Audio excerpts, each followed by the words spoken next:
মা মা আইতাছি বাবা।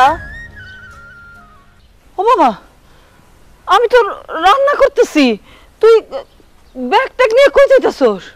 আমি ভাইবা দেখছি আমার শ্বশুর যে শর্তগুলো দিচ্ছে সেগুলো মাইনা নিব, তাই আমি ঢাকা চলে যেতেছি শ্বশুর বাড়িতে বউয়ের কাছে। ও শাহিন, তোর শ্বশুরের শর্ত মাইনা নিলে তো আমার লগে আর তোর কোনো সম্পর্কই থাকবো না রে বাবা। তুই তো আমার লগে আর কোনো যোগাযোগই করতে পারবি না। আর তুমি কি কও না কও মা, তুমি আমার মা, তোমার লগে সম্পর্ক কেন রাখুম না? আমি তোমার লগে ফোনেও কথা কমু, তোমার লগে আমার দেখাও হইব, কিছুদিন পর পর আমি তোমার টাকাও পাঠাবো। এখন যাই। না না না না, আমি তোরা যাইতে দিব না।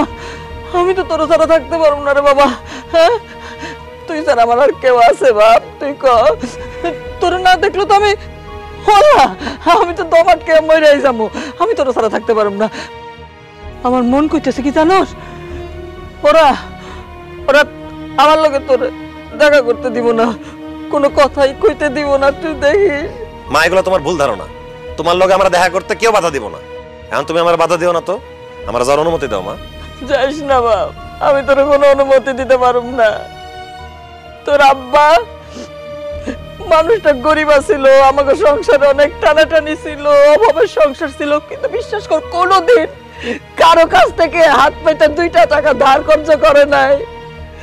আর সেই মানুষটার বলা হইয়া ঘর জামাই থাকবি তুই?